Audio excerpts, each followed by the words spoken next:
Hi all, very good evening. Greetings to all of you in the name of our Lord and Savior Jesus Christ.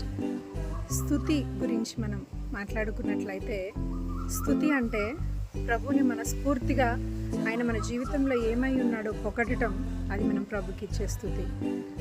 ఆరాధన అంటే ప్రభు ముందు మనమేమై ఉన్నామో కృతజ్ఞత కలిగి మన హృదయపూర్వకంగా ప్రభు సన్నిధిలో చెప్పుకోవటం, అది ఆరాధన అవుతుంది.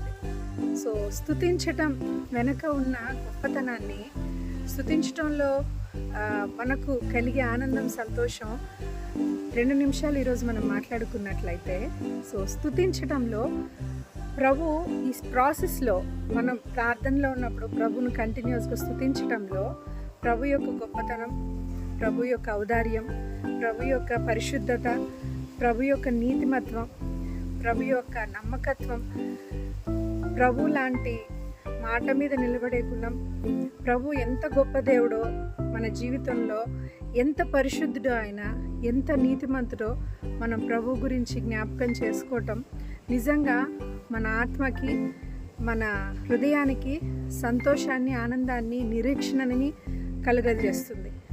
సో ప్రభుని మనం జ్ఞాపకం చేసుకోవటం మన జీవితంలో మనకి ఎంతైనా సంతోషం, మన ఆత్మకి నెమ్మది, మన హృదయానికి ఓదార్పు, ఆదరణ కలుగుతుంది.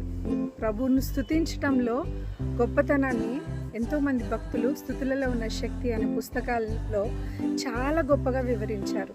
స్తుతిలో ఆయన మన జీవితంలో చేసిన అద్భుత కార్యాలు, ఆశ్చర్య కార్యాలు అన్నీ కావండి భక్తుల జీవితాల్లో మనం చూసినట్లయితే. కాబట్టి ప్రభువుని స్తుతించటం ద్వారా మనం ప్రభువుకి ఎంతో దగ్గర అవుతాం. ప్రభువుకి మన హృదయాన్ని సంపూర్తిగా సమర్పించిన వారం అవుతాం.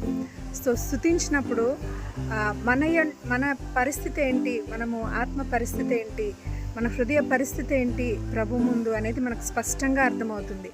తద్వారా ఇంకా ఎక్కువగా కృతజ్ఞత కలిగి ప్రభువుని మనం స్తుతించే వారంగా, ఆరాధించే వారంగా మన ఆత్మ, మన శరీరం సిద్ధపడుతుంది. సో స్తుతించడం ద్వారా ప్రభుకి మనం ఇంకా ఎంతో దగ్గర అవుతాం. అటువంటి స్తుతి, అటువంటి నిరీక్షణ, అటువంటి ప్రభు మీద ఆధారపడే స్వభావం ఈరోజు మనం అందరం కలిగి ఉన్నామా? స్తుతి అంటే మన ఆత్మలకి స్వస్థత కలుగుతుంది.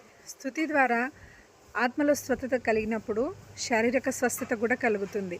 ఎన్నో సాక్ష్యాలు స్తుతులలో ఉన్న శక్తి అనే పుస్తకంలో కానీ, ఎంతోమంది భక్తుల జీవిత చరిత్రల్లో కానీ స్తుతించినప్పుడు వాళ్ళ జీవితంలో ప్రభు చేసిన గొప్ప అద్భుత కార్యాలు ఎన్నో ఉన్నాయి, కోకొల్లలు ఉన్నాయి. సో అటువంటి స్వస్థత, ఆత్మకి, శరీరానికి స్వస్థతనిచ్చే స్తుతిని మన జీవితంలో ఈరోజు మనం కలిగి ఉన్నామా? ఎలాగూ స్తుతిస్తున్నాం? అటువంటి స్తుతి చేసే జీవన విధానం, అటువంటి స్తుతించే మనసు ఎల్లప్పుడూ మనం కలిగి ఉన్నామా? ఎటువంటి మనసులతో ఈరోజు మనం మోకరించి ప్రార్థిస్తున్నాం? సంపూర్తిగా దావీదు మహారాజు స్తుతించినట్లు కీర్తనల్లో, అదేవిధంగా మనం కూడా ఇదిగో నా హృదయానుసారురాలు, ఇదిగో నా హృదయానుసారుడని ప్రభు మన గురించి గొప్పగా చెప్పే విధంగా మనం స్తుతించగలుగుతున్నామా? ఈరోజు మనల్ని అందరినీ మనం పరీక్షించుకుందాం. God bless you all.